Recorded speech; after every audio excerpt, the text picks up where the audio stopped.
That's an extremely good and important question. Really, the roots of their information warfare capability go back 5,000 years. Certainly to the initial treatises of Sun Tzu, and most recently the two famous colonels that wrote Unrestricted Warfare or War Without Limits. And since the decree by President Hu Jintao in 2010 that codified information warfare, that the People's Liberation Army would conduct that to protect the critical infrastructure of the People's Republic of China, it's become a distinct mission statement of not only the nation, since it's been codified, but also by the military. And not to say that the military is the hacking entity or carrying out cyber warfare against other countries, because that's not part of the statement issued by President Hu Jintao. It's also the state-owned enterprises, of which there are many commercial entities which have ties not only directly but indirectly to the People's Republic of China, but also citizen hacktivists, or I call them chactivists.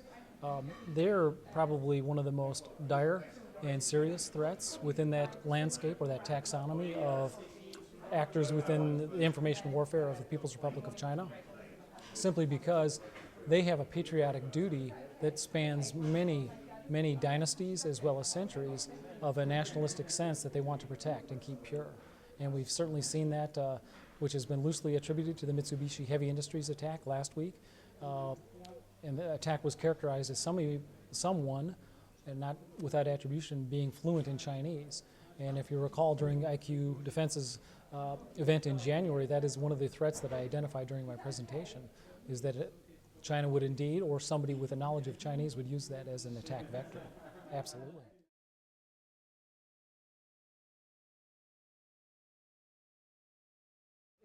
Asia in general, and China specifically, the People's Republic of China, is a culture that not many people understand. And because of that, obviously we identify them as a threat. If we don't know them, we don't understand them, they therefore logically must be the enemy. In my presentations and in my experience, never once will you hear me say a negative thing. It's just a statement of the facts. And indeed, the two characters for China are Zhong, which means middle, and then kingdom. So together, they are the Middle Kingdom.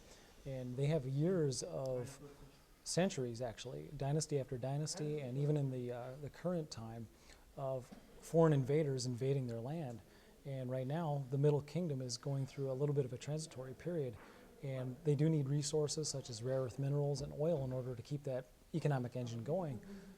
But that doesn't mean that they're any different than you or I. They put on their trousers and their skirts just like everyone else in the world. They want the same things. It's just that many people don't speak Chinese.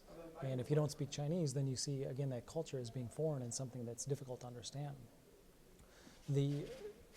As far as the evidence pointing to it, I mean, there's enough in the open source intelligence world, the OSINT, of free information that tells us that they've been planning this at least since '95, probably earlier. Certainly they've codified it, as I mentioned, with unrestricted warfare or war beyond limits.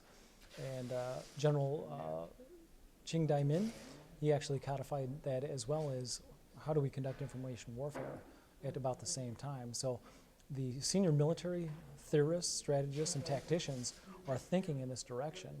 And they're just thinking of another way to use it as a combined arms rather than going kinetic, going through the network. Not to say that they're the ones attacking, because there's no attribution, but it's a distinct possibility. Absolutely.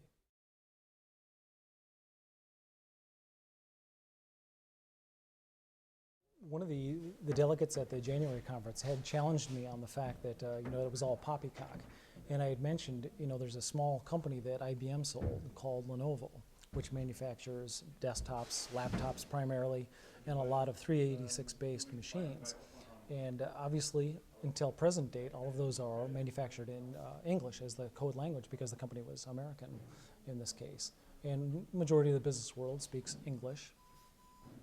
And now that those manufacturing capabilities are in China, they're going to be manufacturing in Chinese. And time again, I meet folks that it's always, from our perspective, everyone else should understand what we do. And as Americans, we're very guilty of that.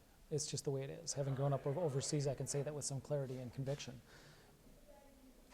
Until we start to understand the Chinese language, beyond just the conversational phrase, and understanding that they can use it for a capability like we perhaps have seen with Mitsubishi Heavy Industries in that attack, but also the culture and the history. And when you take those three things and combine them together, they've got eons of much more development and pride and history than the United Kingdom and the U.S. will ever have in our lifetimes. I mean, you and I will be gray and old, and there'll still be a culture. Now, that's not to say that I'm pro-Chinese.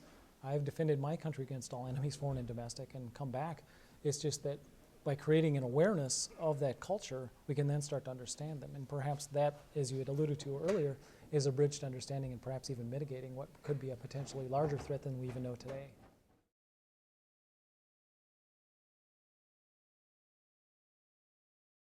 It depends on the level at which you address that question in terms of, should we be concerned about the components that go into telecommunications, computers, routers, any number of systems that make up the digital world as we know that to create those ones and zeros. At the commercial level, I mean, you and I are probably not faced with that threat, me perhaps more than you because of what I speak about. But generally, an example of how far it has been taken is the United States government, for example, has restricted the company of Huawei from participating in any tenders within the United States because they wanted to participate in building out the 4G network for a telecommunications provider for cellular communication. And they've basically been shunned and shown the door, saying you cannot because they're stating this as the U.S. government, we understand that you have associations with the PLA, but if you break down the issue, the founder of the PLA, Mr. Ren, he dropped out of the PLA because he could not join the Communist Party. And the reason he couldn't join the Communist Party is because his parents supported Chiang Kai-shek, who in 1949 was shown the door in Taiwan. So they've got a long history, and how does that relate back to whether or not we should buy components? It just depends on who's buying them. I mean, one could say shouldn't buy Cisco as a government entity because Cisco participated in building the Golden Shield, which is internet filtering in China. But yet, we heard even during this military conference that there are components within the U.S. military that swear up and down that Cisco is the way to go. I'm not bashing the product. I think it's fine, but they build those products in China.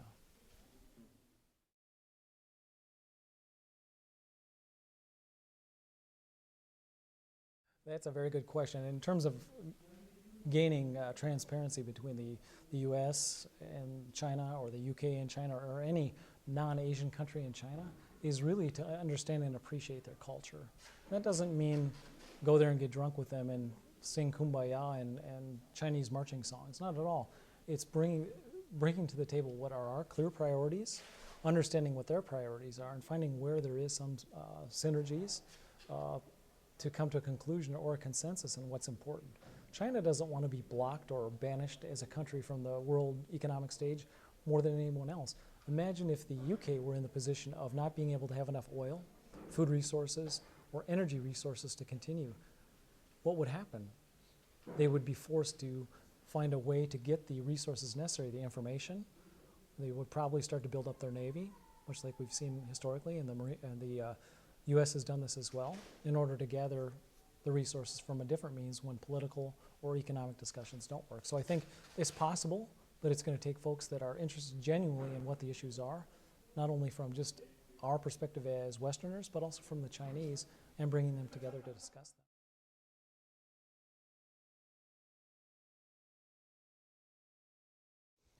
Within the Western world, there absolutely is a Cold War mentality when it comes to dealing with the Chinese. We need another enemy. We do. And it's convenient because they don't look like us, they don't speak our language, they have nothing really in common with us other than the fact that they're in our midst. And I don't see that pejoratively, it's just we don't understand them, and rightfully so, we alienate ourselves from them by our own designs, by not learning the language. More of them speak probably better English than you and I do, curiously.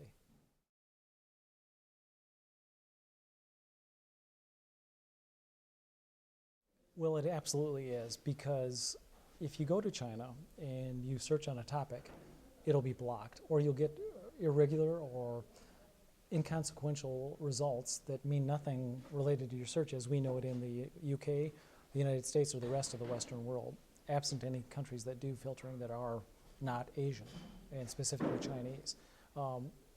Yes, it will be an issue because they're not allowing their population to get out, yet we're seeing attacks supposedly or loosely being attributed to them.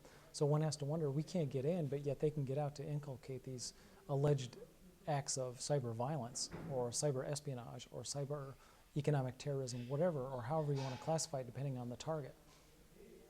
And so, because we can't get in, we view them as a country that is based on hegemony, that will only allow their residents or their citizens to do what they want to do. And that goes back to the fact that it is indeed still a communist country. And until the communist rulers are unpopular and the people say we're ready for a change, it's going to remain a closed society, period.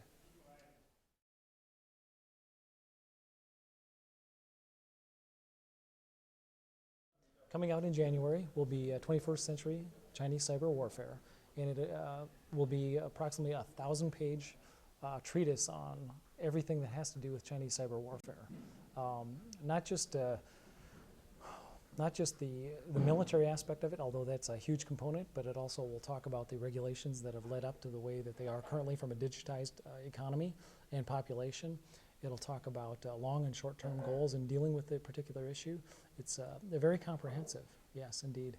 And one of your fellow UK companies, IT Governance, will be publishing that. Absolutely. I hope to launch it at your event in January.